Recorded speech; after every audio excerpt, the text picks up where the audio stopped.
اور اس میں بھی کوئی دو راہ نہیں ہے کہ پوری دنیا اس بات کو تسلیم کر چکی ہے کہ پاکستانی معاشیت جو ہے وہ خطرے سے دو چار ہے. جیسے سیلاب آنے کی وجہ سے تقریباً 2 سے 2.5 کروڑ افراد متاثر ہوئے. آپ اس کو یوں کہتے ہیں مزید غربت میں چلے گئے. اب ان سیلاب کی وجہ سے پاکستانی معاشیت کو جو اثر ہوا، خوراک کی قلت پیدا ہو گئی، بے روزگاری میں اضافہ ہوا، انفلیشن میں اضافہ ہوا، ملک میں اکنامک مزری میں اضافہ ہوا. تو کیا IMF جو ہے اس کے کان کے اوپر جوں تک رینگی؟ بالکل نہیں، ان کا کنسرن ہی نہیں ہے اس بات سے.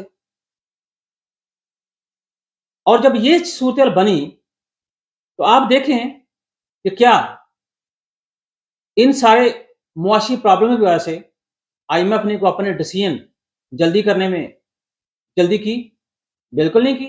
انہوں نے اپنے روٹین سے کام کیے اور اپنے روٹین سے جو قرضہ انہوں نے پاکستان کو دینا تھا اس کے بارے میں ڈیسیژن کیے. اور ظاہر سی بات ہے جب تک اپنے مفادات ان کو نظر نہیں آئیں گے وہ کیوں کسی بھی معاشیت کے بارے میں اتنی تیزی کے ساتھ فیصلہ کریں. یہ تو ہمیں سوچنا چاہیے کہ چونکہ یہ ہمارے معاشی مسائل ہیں اور یہ ہمیں ہی ان کا حل پیش کرنا ہے اور ہمیں اپنے ملک کے اندر جو پوٹینشیل موجود ہیں ان کو استعمال کر کے فنڈز جنریٹ کرنے چاہیے. اور ابھی جیسے پاکستان اور IMF کے مذاکرات ہوئے، IMF کافی مطمئن ہے. انہوں نے کہا ٹھیک ہے پاکستان اپنی کوششیں جاری رکھے، جو انہوں نے ٹارگٹس دیے تھے پاکستان کو تو ہم پاکستان کے ساتھ تعاون کریں گے.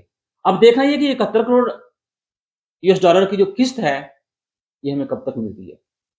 کہا یہ جا رہا ہے کہ چونکہ IMF کا مشن یہ وفد بڑا مطمئن ہو کے گیا ہے تو جلد ہی ہمیں یہ قسط مل جائے. اب چونکہ ڈاکٹر شمشاد اختر صاحبہ IMF کی اپنی بندی ہیں تو میرے خیال میں ان کی بات بالکل ٹھیک ہے کہ اب جب IMF آئے گا تو ان کو بالکل مختلف قسم کا ماحول ملے گا، کیونکہ اس میں کہا یہ جا رہا ہے کہ جیسے 2022 کے اندر معاشیت گراوٹ کا شکار تھی، اب تو خیر پاکستان کے اندر دودھ کی نہریں بہ رہی ہیں، تو اب کی دفعہ ماحول ان کو ایسا نہیں ملے گا.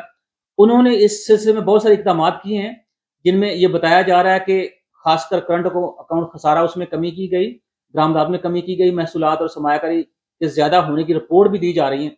اور یہ جیسے اب سے میں نے کہا کہ پہلے وہ دعویٰ کر چکے ہیں کہ جو 2022 کے اندر معاشیت گراوٹ کا شکار تھی اقتصادی طور پہ، اور جس طرح معاشی بحران کا شکار تھی، اس کو نکالنے کے لیے انہوں نے پورے اقدامات کیے ہیں اور اس کے مثبت نتائج جو ہیں وہ بھی آنا شروع ہو گئے. اب کہا یہ جا رہا ہے کہ یہ جو معاشی سچویشن ہے پاکستان کو عالمی معاشیت کے ساتھ ظاہر سی بات ہے وہ میچ کرنا ہوگا. اب عالمی معاشیت کے مسائل کے اندر آپ کو پتا 2 ہی بڑے مسائل ہیں، یوکرین کا اور اسرائیل فلسطین کی جنگ کے. اور آپ کو یہ بھی پتا ہے کہ امریکہ اسرائیل کے معاملے میں اس کے ہر جائز ناجائز اقدامات کی تعریف کر رہا ہے.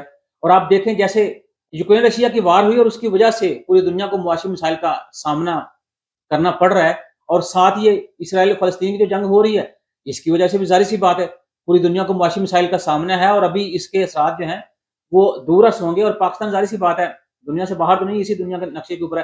جس طرح باقی دنیا کو معاشی مسائل کا سامنا کرنا پڑے گا ان 2 جنگوں کی وجہ سے، اس طرح پاکستان کو بھی معاشی مسائل کا سامنا ہوگا. میرے خیال میں ہمیں ڈومیسٹک لیول پہ اس طرح کے اقدامات کرنے چاہیے تاکہ موسمیاتی تبدیلیوں کی وجہ سے جو معاشی مسائل پیدا ہو رہے ہیں ان کے ساتھ نپٹا جا سکے.